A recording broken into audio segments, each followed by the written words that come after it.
Y buenos días también a los hermanos que nos están viendo, que se están conectando en otros países. Les damos la bienvenida, estamos regocijados porque este es el día maravilloso del Eterno.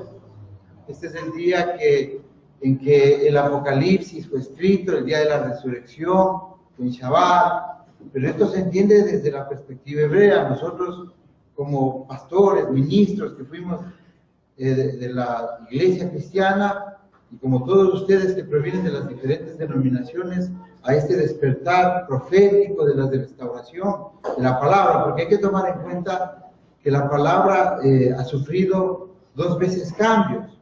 La primera reforma al original fue con Constantino en el año 325, la segunda reforma con Lutero, y esta es la tercera reforma. Lo que dice el libro de los Hechos es la restauración de todas las cosas.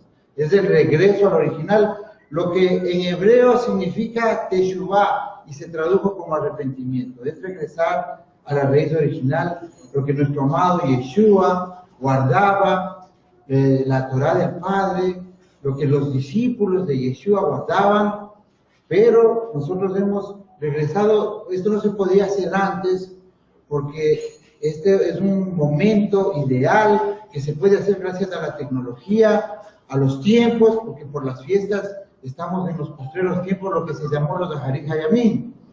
Entonces, este era el tiempo de la restauración. ¿Por qué? Porque tuvimos ya los libros que aparecieron en 1947 en los rollos del Mar Muerto, asomaron las Biblias online previas al Concilio de Nicea. Entonces, quedarse con lo que teníamos realmente ya para nosotros es una transgresión, porque estamos viendo que algo fue adulterado, y especialmente por la Iglesia Católica. Luego, algo bueno hizo el Lutero al permitir los estudios, pero también siguió con algo que él no comprendía ni era para él. Por ejemplo, en uno de los versos de la Carta de Santiago, él dice, le adhiere palabras cuando dice que la salvación solo es por fe. Entonces, la palabra solo no está en los textos anteriores a Nicea, y solo está en el Textus Receptus, y existen Biblias en arameo como la Peshitta, Código Sinaiticus, en griego, Koiné. Tenemos las concordancias de la Septuaginta, y otra cosa muy importante, que ni Yeshua, a quien conocemos como Jesús, conocíamos, porque hemos restablecido también, restaurado los nombres cados, apartados, proféticos, ni los discípulos del Mesías jamás violaron la Torah. Eso es lo fundamental que hemos rescatado. A Pablo por ahí le torcieron un poco sus mensajes, pero nunca se pudo deformar completamente. Tenemos también a los discípulos del Mesías guardando el Shabbat, el Evangelio de Juan, todo hacen las fiestas en Jerusalén, todo se hace con las fiestas. Todo es, si es que nosotros negamos la Torah, automáticamente nos extraviamos de los tiempos.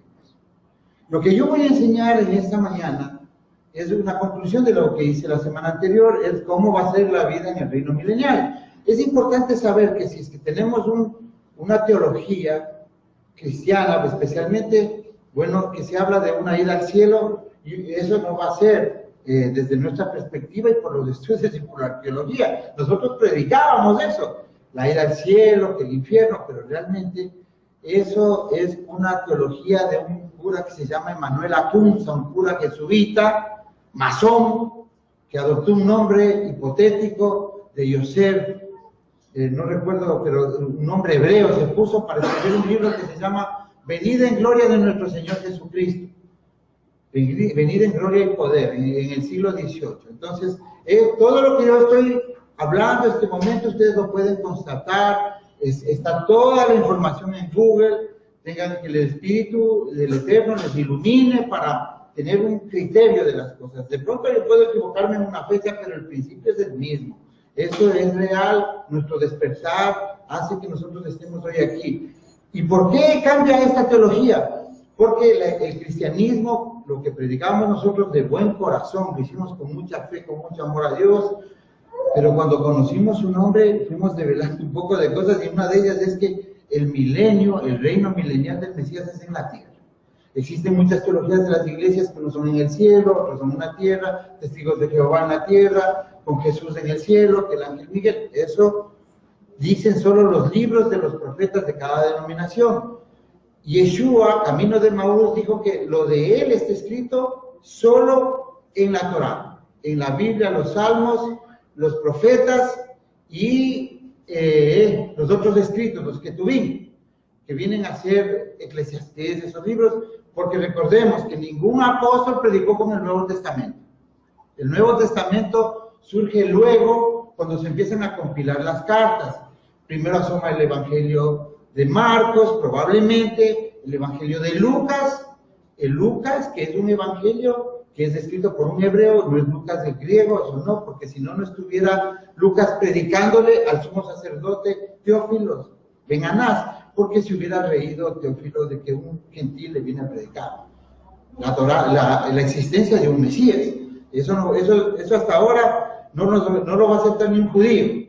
Tenía que ser, él se llamaba Gilel, y parte de su testimonio está en los rollos del Qumran, donde apareció un fragmento que es del 4 Judos 46 de Lucas 1:35, donde se certifica que nuestro Mesías nació de una manera maravillosa, virginal, de una manera milagrosa, como dice la profecía. Amén, hermanos. Amén. Ya, entonces ya sabemos que venir acá no es irse para el pasado, sino para el futuro, porque esto estaba dicho para ustedes que son la generación más bienaventurada de todos los tiempos. Ni cuando vino Yeshua hubiesen sido tan bienaventurados como ustedes, porque ustedes lo van a ver ya no en el madero, ustedes lo van a ver como rey del mundo, porque Él viene a reinar en el mundo y va a hacerlo en un templo en Jerusalén, como ya lo habíamos manifestado. Aquí podemos discrepar con muchas personas, pero ya sabemos cómo se maneja esta doctrina, ¿no? La teología del reemplazo. Realmente ya enseñamos la semana anterior que va a haber un reino. Este rey viene a acabar con la esclavitud. El rey viene en un día de las trompetas que estamos próximos a celebrar. Además, este milenio no es un conocimiento que no lo tenía Juan. Juan tenía un discípulo que se llama Policarpo de Esmirna. Policarpo de Esmirna tiene un discípulo que se llama Papías. Papías, discípulo de Juan. Policarpo de Esmirna, discípulo de Papías. Y luego Irineo, y este Irineo ya va cristianizándose, porque ustedes deben saber que el cristianismo, como lo conocemos hoy, nace 150 años después, cuando se anula el domingo por el Shabbat por Aniceto I, un tipo obispo de Roma. Ya eran gentiles, Aniceto y Justino, el uno de Samaria y el otro era de Damasco. Entonces, seguían comiendo kosher, ya dejaron de guardar el Shabbat. En el año 178, Eleuterio prohíbe que las comidas sean como están en la Biblia, porque Jesucristo murió en la cruz, y entonces ya comienza una separación. Pero Papías, y existen documentos, ustedes lo pueden buscar, existen tratados, existe historia, la historia de Flavio Josefo, que obviamente él no creía en Yeshua, pero habla en cierta manera, el Talmud judío, la Misná, todos cuentan que en esta secta de los nazarenos, que no se llamaban cristianos, porque en ese tiempo no existía el término cristiano, y en Antioquia se les llamaba nazarenos, porque en Hechos vemos que a Pablo se le dice que es el cabecilla de la secta de los nazarenos. Entonces, ¿qué somos nosotros? Nazarenos. Somos del grupo que formó y se formó en el tiempo de Yeshua, israelitas que guardan la Torá pero que creen en Yeshua. Y eso da testimonio el Eleuterio, da testimonio Epifanio en el cuarto siglo. Él habla de unas personas. Ese es el pábilo que nunca dejó de humear. Ellos conservaron estos principios.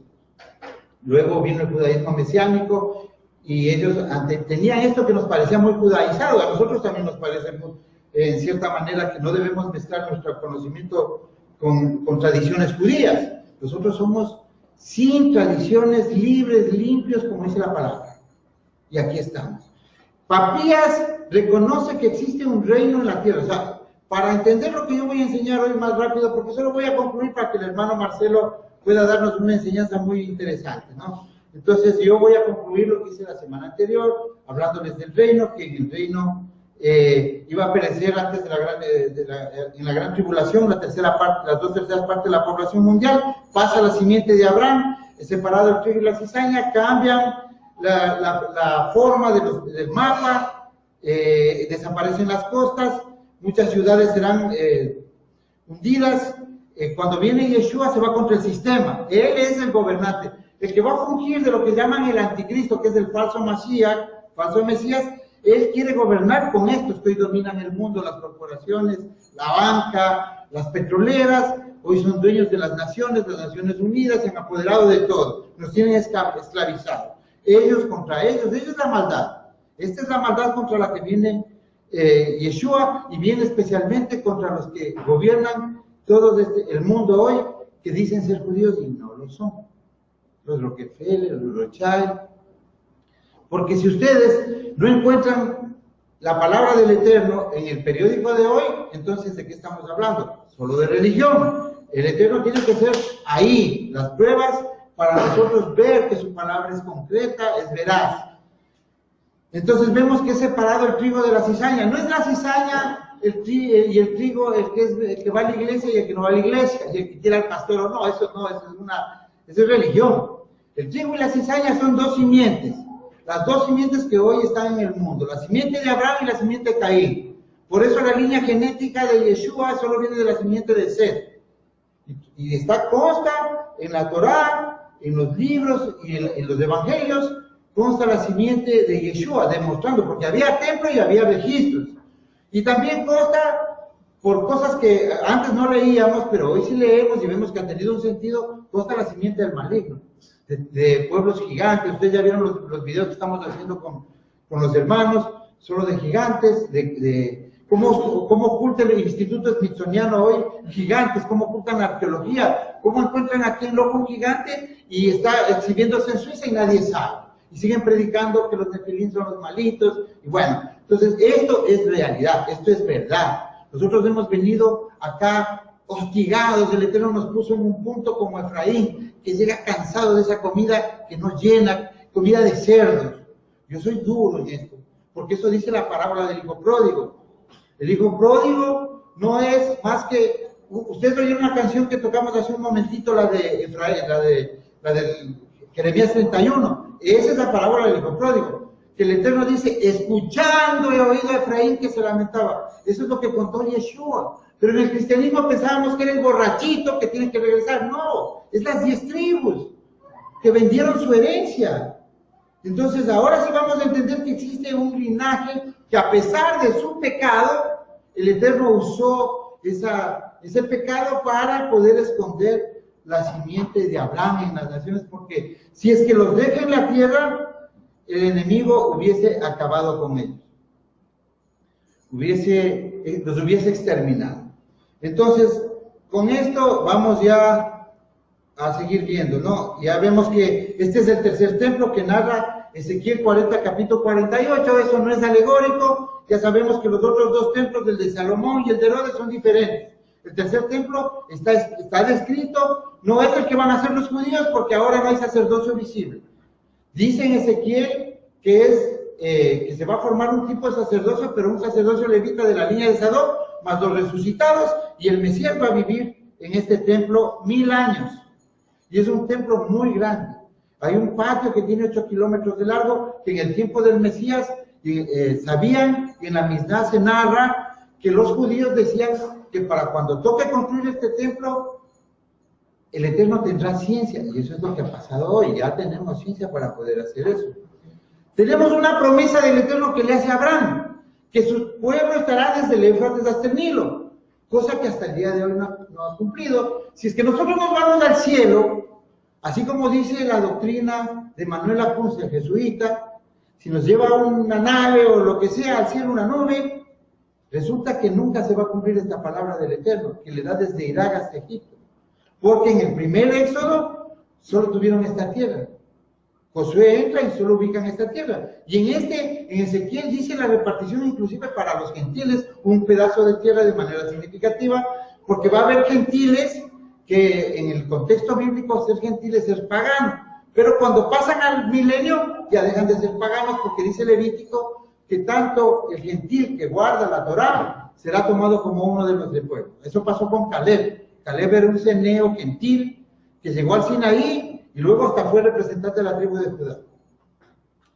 Entonces, vemos que no va a haber energía fósil porque obviamente estos que destruyeron la tierra, como dice la Biblia en Hechos 3 o 4, destruyeron la tierra y serán castigados. En Mateo 24, 25 también Yeshua habla del fin de los tiempos, que pondrá a un lado los que destruyeron la tierra. En Apocalipsis, en Zacarías también vemos a los que destruyeron la tierra. No habrá fábricas, ya vemos que hay motores, existe tecnología hoy. En Apocalipsis 11, 18 dice que la tierra vivirá lo que debía ser, como el Edén. Esa es la idea, por eso es que hay 144,000 de 12,000 de cada tribu que tienen que ser los predicadores del fin de los tiempos. Estos no son los testigos de Jehová, que son solo gringos. No, estos son de las 12 tribus de Israel, y especialmente los levitas siempre se levantaron primero. En todo momento, cuando estuvieron exiliados, cuando estuvieron en cautiverio, siempre los levitas levantó primero el Eterno para traer la Torá, porque los levitas tienen la orden de tener la Torá. ¿Ya? Entonces, tenemos ahora que en Isaías dice que en el milenio, cuando venga el Mesías, no habrá, las armas de guerra se convertirán en asadones. Eso quiere decir que vamos a comer, no habrá dinero, ya les contamos la estafa. De pronto hay monedas, va a haber mucha ecología. Habrá medios de transporte que no serán con energía fósil. El mundo dice que vivirá como la edad de los árboles. ¿Por qué? Porque ellos no van a comer lo que la inmundicia que el Eterno nos recomienda comer. Para el Eterno hay una sola dieta, que es un tipo de alimento. El Eterno dice, en ciertas partes de la Torá dice, esto le puedes dar a un gentil, pero tú vas a comer lo que está en Levítico 11, que es una comida santificada. ¿Cuándo santificó? Cuando dio la Torá. Dijo, esto está santificado. Y dice, hagan esto porque yo soy santo. Es de los pocos lugares donde él dice, hagan esto porque yo soy santo. Sean santos. Ese es el alimento que los judíos llaman kosher. Claro, eso es una exageración, porque nosotros sabemos que tenemos que mantener un equilibrio con la lógica, con todo. No podemos llamar super kosher si este pescadito viene comiéndose unos camarones, según ese concepto. Entonces nosotros tenemos que saber, la Universidad Johns Hopkins hizo un estudio que ya aquí algún momento ya lo presentamos. Este estudio era de los animales con aletas y escamas, los pescados. Se veía que los animales que tienen aletas y escamas, los pescaditos, los pececitos, pescados son cuando ya están casi en la olla. Ellos son animales que tienen un organismo que tiende a eliminar más los tóxicos. Lo contrario, los que no tienen aletas y escamas, como el bagre, son carroñeros. Entonces, cuando nosotros nos comemos un cerdo o un pescado de eso, no es que nos vamos a morir ese rato. Pero como nación, el Eterno dice, yo les voy a hacer una nación sabia, una nación entendida. Entonces, nosotros debemos guardar sus leyes para ser parte de ese pueblo que refleje la sabiduría. Eso nunca se cumplió. Es la única vez que su pueblo está comenzando a cumplir la Torá. Por eso es que el Eterno le da al hijo pródigo que viene a ser Efraín, en Ezequiel 37 le da un anillo de primogenitura, le cambia la primogenitura. Porque en la parábola del hijo pródigo viene el hijo, se repite y dice, aunque sea quiero yo, dame el lugar de un siervo. Y el padre dice no, y le da un beso en el cuello, que es un perdón. Ese es Efraín. Sí, hermanos, si es que alguien no sabe quién es Efraín en las escrituras, realmente está en religión. Eso sí, desconocer quién es Efraín. Todos salimos de acá porque el Eterno nos llamó de una manera milagrosa, y no solo nuestro testimonio. Efraín es el hijo pródigo de la parábola, sino que en el cristianismo nos dejaron hasta cuando Efraín regresaba, cuando el hijo pródigo regrese. Y no nos cuentan cuando el hijo mayor se pone celoso, que es lo que pasa ahí con los judíos. Le dicen, yo he guardado la Torá y nunca me has dado ni un sacrificio para mí. Pero es que, según Jeremías 3, dice que los dos han pecado, pero tenía que conservar la casa de Judá, porque de ahí iba a salir el Mesías. Pero ellos también tienen su oportunidad. Luego de la resurrección, ellos miran a quien traspasaron y reconocen que Yeshua es el Mesías de Israel esperado. porque las profecías dicen que ya no puede venir otro. Ya sabemos que, como hizo el Mesías, él estaba aquí y luego estaba acá. Eso es importantísimo saber por qué. Porque aquí es donde se acaba la doctrina de irse al cielo. En el cielo, primero dice Yeshua que nadie ha ido al cielo sino el que viene del cielo. En segundo lugar, el Eterno no es un ser humano. El Eterno no habita en lugares accesibles a la luz. El Eterno es un creador. No se puede definir, pero Él no está en un lugar. Él tampoco es del panteísmo que está en todo lado. No, Él habita, Él es creador y tiene su organigrama donde Yeshua está arriba. Y este momento Yeshua, por ejemplo, está a la diestra de Él, pero debe estar en un lugar porque Él está como sacerdote en el orden de Melquisedec. Recordemos que Él no puede estar en la tierra siendo de sacerdocio, porque el sacerdocio en la tierra para los levitas es perpetuo. Entonces, por eso es que la carta a los hebreos dice, tenemos un mayor sacerdocio, que es el sacerdocio de Melquisedec. Entonces Él tiene que estar fuera de la tierra ministrando, intermediando, porque desde Adán nunca dejó de haber un sacerdote en el orden de Melquisedec. Ahí vemos a toda la descendencia. Cuando ustedes ven a alguien en la Biblia que está haciendo sacrificio a Yahweh, ese es un sacerdote en el orden de Melquisedec. Pero el más grande de todos es Yeshua. ¿Por qué? Porque Él ya no muere. Y porque el sacerdocio de Melquisedec no es por herencia, no es por linaje, es por rectitud, por Sadequín. Y la rectitud solo se puede comparar con cumplimiento de la Torá. Entonces Él tiene cualidades de trasladarse, abre portales, eso ya explicamos que se llamaba teletransportación en física, y nosotros debemos saber algo. ¿Cómo van a ser nuestros cuerpos cuando nosotros vayamos a resurrección? O sea, de hecho, vamos a ser físicos, porque Él le dijo a Felipe, le dice, tocan. Y Él le toca. Y le dice, yo no soy un espíritu. También cuando se les presenta, dice, Shalom Aleichem. Él se muestra a los discípulos, aparece de la nada, y Él es físico, y come. Entonces, nosotros debemos ver que, yo estaba haciendo un estudio de esto, que Él debe tener una apariencia. Yeshua murió de 31 años, no como nos enseñaron de 33, porque recuerden que Él es un cordero perfecto de 1 año, y en la Biblia, Reina Valera, se cuenta hay una fiesta que está mal puesta porque el griego no entendía esas cosas. Entonces, sacando las cuentas de las fiestas, sacando esas cosas de las fiestas, nosotros las cuentas, vemos que Él empezó cuando Juan el Bautista le dice, ese es el cordero de Pesach que quita el pecado del mundo, porque Juan el Bautista, delante del Eterno, era el sumo sacerdote del templo. Eso solo podía hacer el sumo sacerdote del templo en Pesach. Y ahí comienza su ministerio. Y cuando muere, empieza. Vivió 1 año su ministerio, porque Él es cordero perfecto, igual que cordero que se le ordena al pueblo preparar para Pesach. Entonces, esa edad, cuando nosotros resucitemos, vamos a ser iguales que Él. Si una persona es menor de 30 años, porque en la Biblia vemos que los ángeles que se le presentan a Abraham, en Génesis 18:2, habla de una palabra que no es dis, que no dice varón. Porque normalmente cuando habla de un hombre, les describe como is, como varón, pero acá les llama Enosh. Les llama Enosh, que es un varón, pero en la plenitud de la flor de la vida, de la edad. Entonces, ¿qué es lo que vemos aquí? Que cuando estos ángeles se materializaron frente a Abraham, entonces así es la resurrección con sus cuerpos gloriosos, físicos. Estos ángeles comieron. O sea, de alguna manera que yo no la sé, ni la puedo describir, ni puedo dármelas que sé todo, entonces, pero eso dice las Escrituras, y ese es nuestro derrotero, nuestro patrón. Así va a ser la resurrección. Vamos a ser perfectos con cuerpos. Si alguien no tenía un bracito, pues va perfecto a la resurrección, al milenio. Ese va a ser juez y sacerdote, es el testimonio vivo ante las naciones que no hayan resucitado, pero pasan vivos, como los judíos. Ellos van a pasar de carne y hueso y sangre. Yeshua se levantó sin sangre, los cuerpos resucitados son sin sangre, porque no hay corrupción y pues tienen la capacidad de vivir eternamente. Obviamente pueden ser destruidos, porque el mismo Hasatán tiene que ser destruido por su violación de la Torah. Eso al final de los 1000 años es destruido Hasatán. Aquí en el milenio solo va a ser atado. Entonces, cuando Yeshua dice que los ángeles, que los resucitados van a hacer que no se casen ni se dan en casamientos, porque ya no pueden más morir, pues son iguales a los ángeles. está diciendo no que no pueden reproducirse, sino que le dice que son cuerpos perfectos,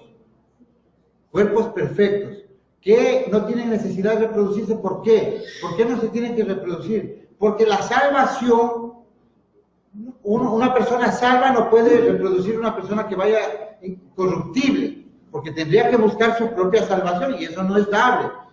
Son cuerpos que ya ganaron. Somos nosotros mismos, no vamos a ser otras personas, ni siquiera con otra fisonomía, pero vamos a ser muy perfectos. Este es algo con lo que jugaba mucho Leonardo da Vinci, ¿no? Él sabía, ellos tienen un misterio, esto está relacionado a mucho conocimiento cabalístico, pero hay una realidad.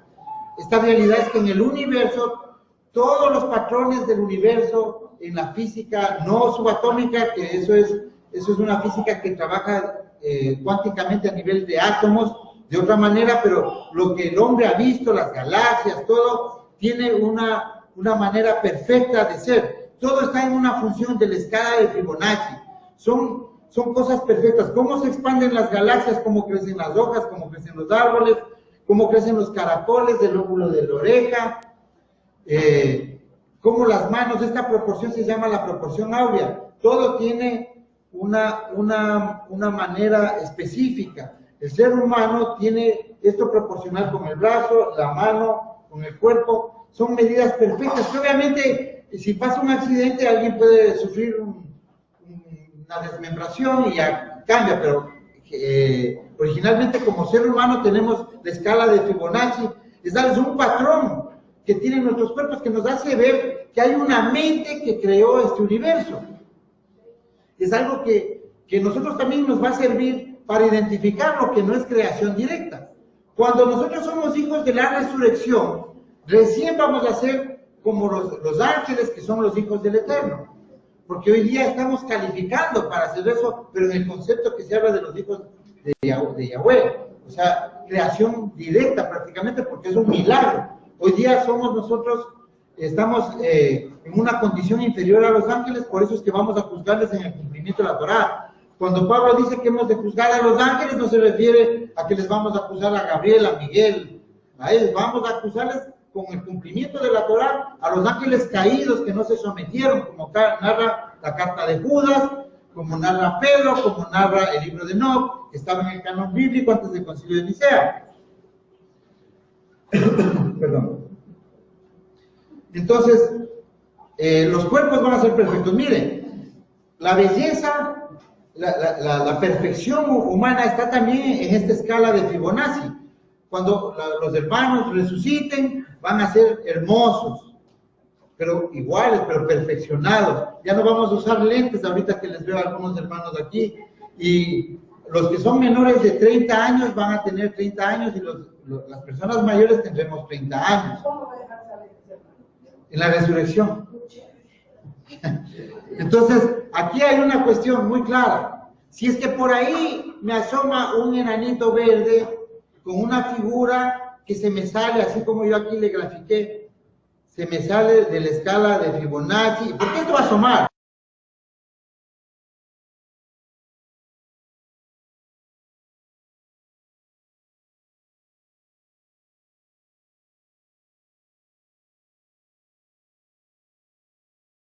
El testimonio de Yeshua, los discípulos, y vamos a encontrarnos con estos. Entonces estamos en religión si los separamos. Esto existe. Lo que pasa es que nos tienen oculto, por eso estamos aquí para nosotros mirar.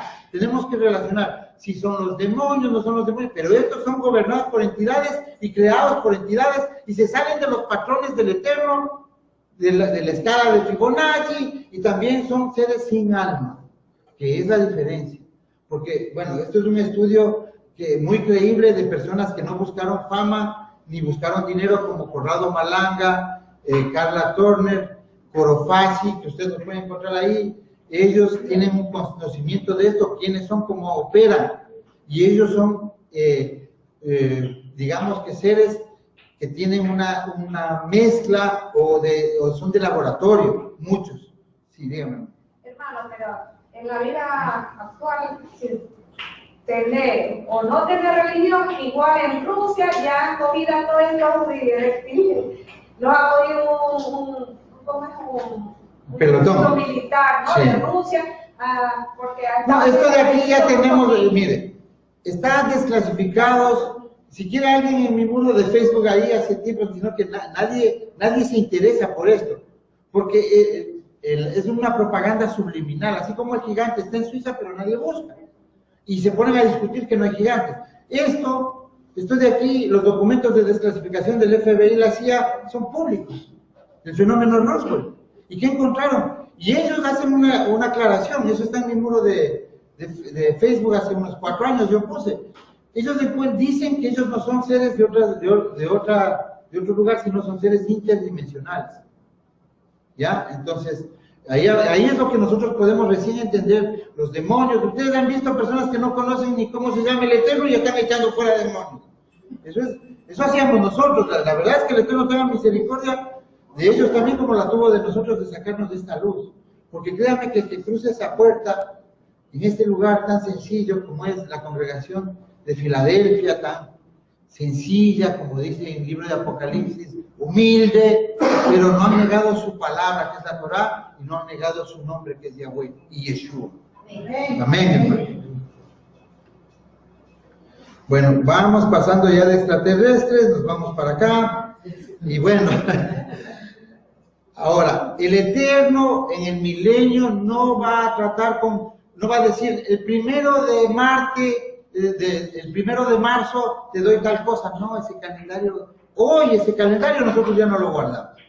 En el futuro ese calendario será un recuerdo de lo paganos que fuimos, de lo influenciados, teniendo un calendario perfecto como es el calendario lunisolar. Ni siquiera el calendario que guardan los judíos, donde le dicen 1 de Nisan, de Iyar, de Sivan, de Tamuz. Tamuz es un dios, el hijo de Ra, el hijo de Nimrod. Ese es el mes que ellos llaman. Entonces, ¿qué ve uno como cristiano? Dice, no, pues ellos me están judaizando, entonces ellos andan con sus dioses paganos. No, ese es un calendario que usa el judaísmo. Ellos se justifican. Nosotros a la pureza de la palabra. Entonces, existe el mes de Aviv, por ahí el mes segundo, tercero, cuarto, quinto, sexto, hasta el 10º, hasta el 12º, y cuando es un mes parido que le llaman, se le aumenta un mes más, y eso es cada 19 años. Vemos que se ajusta, porque el calendario del Eterno es tan perfecto que si usted cumple años, lo que siempre hemos hecho, y hoy día festeja su cumpleaños en el calendario gregoriano, quién sabe que usted está festejando su cumpleaños un mes antes de que sea el cumpleaños. Tiene que ser una posición exacta donde uno nació, y eso solo lo muestra el calendario lunisolar. Por eso es que el Eterno también en su sabiduría enseñó que la cebada estaba bien. Éxodo 12 dice, Yahweh habló a Moshe y Aarón y le dijo en la tierra de Misraim, ustedes empezarán el calendario en este mes que será el primer mes de la primavera, o sea, Aviv.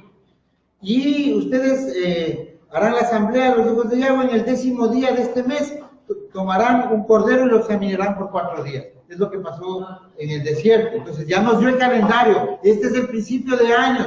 Recuerden que ese pueblo está saliendo de Egipto, esclavo, analfabeto, no saben, solo Moisés y Aarón que fueron educados en una línea más alta. Moisés fue educado en los patios del faraón. Cuando leemos el libro de Jasher, vemos que desde 3 años ya está sentado al lado del faraón. Y el libro de Jasher tenemos que leerlo. ¿Por qué lo borramos del canon? Porque en el libro de Jasher dice que hay que guardar la Torah. Entonces, ¿quién lo sacó? Ya sabemos. Y el libro de Jasher es un libro que lo leían los levitas del templo, los diseños, hace 2000 años, de donde salió un diseño que se llamaba Yohanan el Inmersor, hijo de Sejaría, de la 8ª línea de Abiyá, hijo de Elisheba, levitas. O sea, hablemos como normalmente se tradujo, que no tiene ningún significado. Zacarías, de la familia de Abías, esposo de Elizabeth, tuvieron a Juan el Bautista, pero así no se llama, porque si es que le traducimos, perdemos la esencia profética de los nombres. Entonces, solo con el nombre, cuando uno lo lee en hebreo ya sabe lo que va a hacer. Entonces, no ridiculicemos el hecho de que hablamos los nombres propios, porque, para empezar, en ninguna regla, aquí a mi hermano John, les llevo a Estados Unidos, a ver, un John de Estados Unidos viene, no le puede decir Juan, o un Juan aquí no le puede decir John allá, porque pierde, ese no es el nombre. El nombre, lo que máximo se puede hacer es transliterar. Por ejemplo, nosotros ponemos, realmente transliterando a nuestro castellano, el nombre de Yahweh sería I-A-U-E, pero como se ha popularizado Yahweh, ya, pero realmente el nombre es Yahweh, Yahweh, ya, y ese nombre es el que enseñó Yeshua.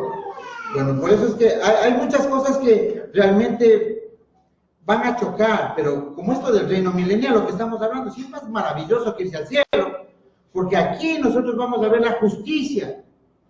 Nos están explotando hoy, nos han hecho juguete de las élites, nos están envenenando, nos están matando con televisión, con Hollywood, las vacunas vienen a enfermarnos, han comprado todo, es la maldad sobre el mundo. No les interesamos, nos van a poner un chip, nos van a hacer transhumanos. Yeshua dice, no lo hagan, pero por causa de eso, nosotros tenemos que congregarnos así, porque entre nosotros vamos a cuidar. El que se pone un dispositivo en la cabeza, simplemente el internet o Google va a pensar en lugar de él, le van a poner recuerdos. Eso era lo que Yeshua quería anticipar. Esto no es alarmismo ni conspiración. Entonces vemos que en Isaías 22 dice, no sucederá que otro construya y otro viva allí, que uno siembre y otro aproveche. Mi pueblo tendrá una vida larga como la de un árbol, mis escogidos disfrutarán del trabajo de sus manos. La simiente de Abraham, tanto los que reconocieron a Yeshua, según Apocalipsis 14, 12 y Apocalipsis 17, resucitan con cuerpos ya inmortales. Pero va a haber una simiente que va a tener su primera oportunidad. Entonces ahí vamos a ver que los mansos ocuparán la tierra. ¿Quiénes son los mansos, hermano? Los mansos mayoritariamente están en las iglesias evangélicas. Son mansos, pero se pierden la resurrección por no guardar la Torá. Así es, así dice. Yo quisiera darles la salvación a todos, pero tenemos que predicar la verdad. La resurrección, la primera resurrección, ellos van a tener salvación, pero van para la segunda resurrección, porque pasan con cuerpos humanos. Porque el que se salva es el que guarda la Torá con fe en Yeshua. Lo que dice la Reina Valera, los que guardan los mandamientos con fe en Jesús. Pero también vemos que la Reina Valera 1960 esconde algo muy terrible. La Reina Valera 1909 sí está correcta cuando ya suben a la Nueva Jerusalén al final de los tiempos y dice, Yeshua dice, estos son los que han guardado los mandamientos. Y la Reina Valera 60 dice, estos son los que han lavado sus ropas. Y se esconde la Torá. Se esconde la Torá. Cuando ustedes vean guardar mandamientos en el Nuevo Testamento, en el Brit Hadashah, es la Torá. Porque Yeshua no dio ningún mandamiento. Por ahí hay un verso que dice, un nuevo mandamiento les doy, y eso no los dio. Dice, les refresco el mandamiento. Eso está en Éxodo. Ahí el hermano está como ajustando las cosas ya poco a poco. Adelante, hermano. Por ejemplo, hoy en las redes sociales hay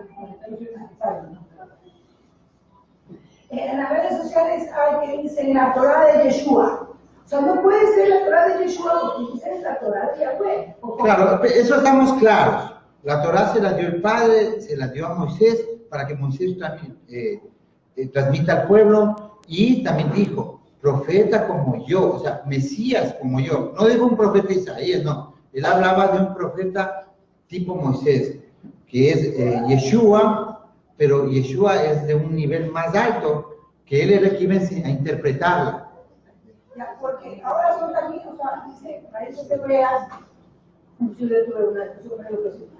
pero tú deberías decir la Torá de Yahweh, porque Yeshua vino es a completar, a hacer la completar y a completar. Claro, en hebreo no dice ni siquiera completar. Todo lo que raíces hebreas dice, la Torá de Yeshua.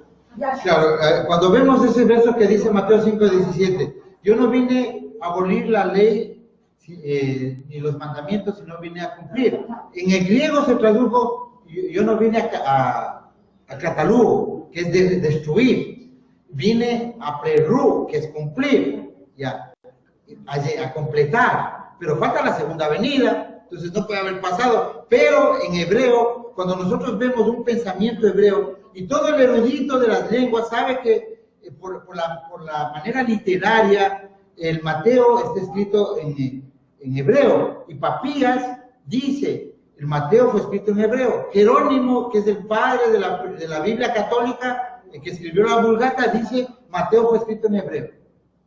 Aquí ya no queda lo de griego, no, ellos dicen, son testigos. Clemente de Alejandría, los dice lo mismo, ya hicimos ese estudio. Entonces, cuando vemos en un hebreo, cuando viene un hebraísta, un erudito, una persona y lee, no necesita religión, está leyendo una palabra que yo tengo por ahí grabada, pero no lo voy a sacar ahorita, porque no lo voy a encontrar muy rápido. Dice, yo no vine a destruir la Torá, vine a interpretar la Torá. Y eso es lo que le vemos haciendo en Mateo 23. Está peleándose con las escuelas rabínicas de Shammai y de Gilel. Entonces, realmente, si de corazón nosotros entramos a este camino, tenemos que hacer lo que estamos haciendo todos, resetearnos, decir, Padre, yo quiero una nueva vida en ti. Me estás dando una verdad, necesito esa verdad para mi vida, no me voy a quedar con lo que me transmitieron, porque el libro de Jeremías dice, solo mentiras me han heredado mis padres. Y dice que habrá en los postreros días 10 personas de las 10 tribus perdidas que regresen y tomen los sitios judíos y digan, queremos aprender. Y eso es lo que hizo la mujer con flujo. Tomó el manto de Yeshua y se salvó. Pero no esto de aquí nos salva lo que significa, que es los mandamientos, es la Torá. Y Yeshua tenía colgado uno de estos porque dice, nacerá el sol de justicia y en sus sitios, en sus canabs, en sus alas, traerá salvación. Y se cumplía la palabra del Eterno. Y esa mujer estuvo con flujo 12 años, equivalentes a cada una de las 12 tribus. Estaba fuera del campamento, a ella le iban a botar la comida, es lo que está pasando hoy. Por eso es que Israel no es el que está ahí hoy. Porque todos estamos desechados. Hasta que venga Yeshua, tiene que llevarnos a la tierra y darnos esa identidad de hijos, poner el anillo de Efraín, pero tenemos que regresar, hacer Teshuvah, volver a los mandamientos, no volver a la congregación, a la institución religiosa, tenemos que volver al Padre, el Padre de estos mandamientos. Eso se llama hacer Teshuvah, eso se llama hacer arrepentimiento. Nadie regresa de donde no salió. No puede existir una iglesia gentil, una iglesia pagana, porque ser gentil en la Biblia es ser pagano, y no puede hacer regresar a alguien que no ha salido de la Torá, no puede regresar a la Torá. Adelante, hermano. Hermano, quisiera saber que usted nos puede explicar realmente el flujo de una mujer, por qué es que ella se salva cuando toca la secreta. Ya, el flujo significa básicamente la violación de la Torá, o sea, está inmunda. Es lo que pasa en el pueblo, estamos fuera del campamento, ella estaba fuera del campamento. Ya, el hermano Marcelo tiene, este tema lo va a topar más a la luz de la Torá. Nosotros estamos ahora esbozando un poco del milenio, pero es importante, o sea, eso, cada escena de la Biblia representa la restauración de Israel. Todas las escenas que hizo Yeshua, todo representa la restauración de Israel. Hasta cuando se sube en un burrito, la gente, cuando yo era pastor, yo decía, ¿por qué se sube un burrito? O sea, un poquito de arrogancia. Siempre mi corazón decía, ir a traer el burrito, a que se cumpla la profecía, pero no sabíamos. Es que no sabíamos que Oseas era un predicador a las 10 tribus y que les dice, asnos salvajes. Y no sabíamos que en la Torá dice que un asno se redime con un burro. Para poder regresar a las 10 tribus 4 días antes de morir, Yeshua manda a ver un pollino de asno para redimirlo, representando a las 10 tribus. Porque ese burro tenía que vivir. Si no tenía que morir. Y las 10 tribus vivimos hoy por el sacrificio del madero de Yeshua, que eso representaba. Entonces ahora sí decimos, wow, qué tremendo, esto me estaba perdiendo. ¿Sí? Hermano, nosotros le llamamos Biblia, en donde podemos hacer estudios sobre la palabra de Dios, ¿verdad? Yo decía, ¿cuál sería la más idónea como para tener un aprendizaje al ligarme a lo que usted está manifestando ahora? Ya, realmente no podemos nosotros decir esta Biblia es la correcta, porque tenemos una manera más didáctica de analizar esta historia. Esta historia está ahí hasta en las Biblias que se trastocaron. Por ejemplo, tengo que ver el contexto, por decir algo. Hay una parte donde Pablo dice el hombre que se cubre la cabeza frente a su cabeza, ¿no es cierto? Pero yo me pongo a pensar contextualmente. Este es un pequeño ejemplo porque eso creo que va a explicar el hermano Marcelo. Uno dice, pero Pablo no puede abolir la Torá. O sea, él no tiene autoridad. Ya sabemos que está trastocado todo. Entonces hay que hacer un análisis, una investigación. Obviamente que si es que yo quiero saber algo más, tengo que irme antes del Concilio de Nicea, donde no voy a encontrar versos como 1 de Juan 5:7, que está, el catolicismo mismo ya lo puso ahí, que es un verso adulterado sobre el Espíritu Santo. Si es que yo me bauticé en el nombre del Padre, del Hijo y del Espíritu Santo, como dice la Reina Valera, en Mateo 28:19, y digo, no, yo ya estoy bautizado, pero me bautizaron con un verso que no dijo el Eterno ni Yeshua. Eso no tiene validez. Tengo que ser humilde, despojarme, decir como dijo Efraín. Dijo, no, en casa de mi padre pan estoy comiendo cosas que no debo. Tengo que comenzar de nuevo. Hay que acordarse que Pablo dijo, no hay ningún otro nombre dado a los hombres donde hay salvación. Amén. Libro de los Hebreos. Bueno, y para concluir, ya de una vez, porque si queremos... bueno, ya viene Yeshua, acaba con esto y luego viene la nueva Jerusalén. No, y que tiene una inquietud que no quiero totalmente... Claro, está bien. Sí, sí, no quería esa selección. ¿Por qué razón? Porque desde luego, como dice que bueno que me lo puso claro, si hemos estado en religión, si hemos estado por el conocimiento, ¿verdad? Entonces, deberíamos ingresar ya a algo positivo donde realmente podríamos llegar al camino, ¿no? Porque ahora lo tenemos acá usted que nos está dando una charla en la cual la está conduciendo para ir a la verdad. Pero para nosotros seguir estudiando, eso que yo le preguntaba, ¿en dónde podríamos conseguir? Entonces me pueda dirigir. Ya, usted puede, es que tenemos ahí que ir por, la Torá dice, juzguemos con el juicio del Eterno, ¿ya? Entonces, ¿qué dice el Eterno para alcanzar una verdad? Que hagamos juicios justos. Entonces, no voy a inclinar la balanza, dice, no sigas a las multitudes, ok, punto 1. Dice, no te hagas al pobre porque es pobre, ni tengas miedo del rico, eso es juicio justo. Entonces, ¿qué voy a hacer yo? Digo, bueno, primero, quiero resetear. Segundo lugar, hay algo que yo veo que tiene sentido. Entonces, lo que tenemos que hacer es tomar un patrón, una línea de estudios. Ya, punto 1, saber quién es de Efraín, investigar. Eso, pero es que cuando se trata de quién es de Efraín, ahí sí yo no le puedo decir que vaya a leer tal o cual cosa, sino que es el Eterno el que le trajo acá, que le va a mostrar, porque esa es la parte milagrosa. Porque todos los que estamos aquí fuimos levantados con el tema de Efraín. Porque es maravilloso, o sea, esa es la parte donde yo ya no le tengo argumentos, solo pídale al Eterno que le muestre quién es de Efraín, y eso es el Eterno respaldado esas palabras. Entonces, sí podemos ver diccionario Strong's, que es de la Biblia Reina Valera 1909, pero es una herramienta. No, es la última palabra. Debemos saber que la Biblia Reina Valera, donde voy a estudiar, y nosotros enseñamos con esta Biblia, el Antiguo Testamento, que viene a ser prácticamente esto, que es la mayoría del libro, el Antiguo Testamento es un texto masorético hecho en el siglo VI al siglo IX, donde se ocultó más de 6.000 o 7.000 veces el nombre del Padre por los judíos de Masora. Entonces, esto es el Nuevo Testamento y este es hecho con las concordancias de la Septuaginta, por eso hay cosas que no concuerdan.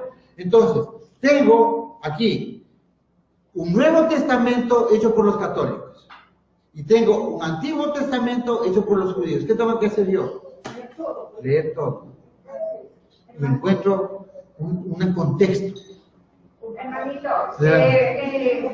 en la universidad, mejor dicho, Israel, en la universidad de Israel, que ellos que más se acercan, como que dice la verdad, aunque no siempre todo es pero el que realmente... Estamos fuera del aire, creo. Hermanito, realmente la que recomiendan en Israel, los manuscritos del Mar Muerto. Ya, los manuscritos del Mar Muerto, una cosa. Existen muchas, hay que saber, hay que analizar. Por ejemplo, si yo me voy a la carta de Enoch y le traigo al hermano el libro de Enoch, en el libro de Enoch dice que hay un gigante de 3 kilómetros. Hay que saber que también fue manipulado. Pero hay un contexto. ¿Por qué? Porque la carta de Judas me está refiriendo al libro de Enoch. Y también debo leer el libro de Jasén. ¿Por qué? Porque Pablo me está diciendo James y Jambres y el único lugar donde hay James y Jambres es en el libro de Jacer. Y me dice que Josué 13:10 y me dice 2 de Samuel 1:18 de que hay que leer el libro de Josué, de Jacer, Sefer Gayosá. Entonces se arma un esqueleto. Ahora, lo que estamos conversando hace 10 años era un poquito difícil, duro, estábamos como mal vistos, por ahí hasta nos mandaron a perseguir unas iglesias porque nos fuimos contra el tema del diezmo, porque diezmar es un pecado, diezmar a un pastor. Y aquí usted no puede venir a diezmar, aquí no hay templo, aquí no hay levitas. Si es que hay levitas, el Eterno tiene que ponerles su nombre, pero eso será luego.